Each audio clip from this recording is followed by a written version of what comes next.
Am I wrong for not offering to pay for my husband and his kids, leading him to spend all his savings? For a while now, my husband, John, has been getting more and more angry over little things and generally moody and distant. I had finally had enough and approached him about separation. This conversation led to a big blowout and him revealing the state of his finances. My husband and I have always kept our finances separate. Also, although we call each other husband and wife and had a wedding, we are not actually legally married. This was primarily for inheritance purposes, because we each have older children from previous relationships. Anyway, John revealed that he had basically no savings left. That all the money he had saved for retirement and for his kids' schooling was gone. Furthermore, he said it was all my fault since he used all his savings up to try and keep up with my lifestyle. There was never anything crazy in terms of bills or anything like that, and we always split it all equally. The house we live in I own outright as well, so there wasn't a mortgage payment. However, I have always liked to travel a lot on fairly extravagant vacations. I would invite John or John and his children to join on trips, but never made them feel like they had to come. That said, he was expected to pay for himself and for his kids. Except for recently, he accepted every invitation. I would also give my kids things he considered extravagant, but I considered normal. So he felt like he had to give similar things to his own kids. John said with all the spending to keep up his savings dwindled very fast. I expressed that I couldn't understand how or why he would spend all he had when he knew he couldn't afford it.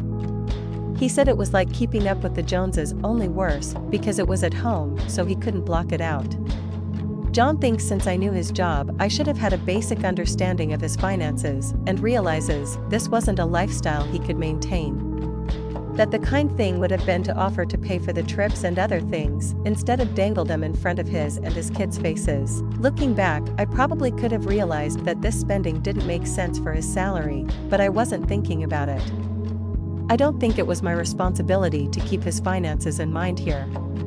We had agreed from the beginning to keep our finances separate, so to me that means paying for things separately. Edit. We do not live in a state with common law marriage. Update 1. After reading all the comments on my first post, I realized I needed more time to think about things.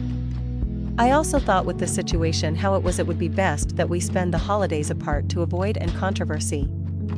He wasn't a fan of the idea, but I eventually got him to agree to go. Last week, things settled down, so we met up to have a more detailed discussion about the state of his finances. A few more things were revealed. I found out that he had lost his job earlier this year and didn't tell me. He got a new job in October, but he went over 4 months without one while pretending he still had one. During that time, he only got a small amount of money from unemployment, so he started putting everything on his credit cards. His new job doesn't pay as much as his old one, so he hasn't been able to pay more than the minimum towards his debts, which are now substantial. I feel like if he had just brought up all these issues earlier, this could have been avoided, or we could have worked something out. Now I really just feel like I can't trust him. I can't trust him with money, and I can't trust him not to hide things from me. I just can't see going back and trying to make things work him at this point. Since he doesn't have a place to take all their things, I've agreed to store their stuff in my garage until he gets more settled. Which means I won't be able to make as clean of a break as I would like right now, but for the most part it's over. Final update. I like the suggestion I was given when last posted of paying for a storage unit for their things for a few months. My ex, however, did not agree to it. He said it would make things too difficult because the closest storage location was too far out of the way. It definitely felt like he was still trying to cling to things. Since I couldn't get a storage unit in his name without his approval, I talked to a friend, who is a lawyer, about the situation. He helped me write up a notice that told him that he had 30 days notice to get their things, or they will be disposed of. After 30 days notice was up, he still had only picked up a few things. I ended up calling his ex and asked her if she or their kids wanted anything before I got rid of it all. Well, they had been left in the complete dark about our relationship being over. My ex had been lying to them saying I was sick, and then he was sick with COVID, and that's why they hadn't been able to come over. I was not at all surprised at this point. I figured she didn't know about the rest of it either, and told her. She is livid.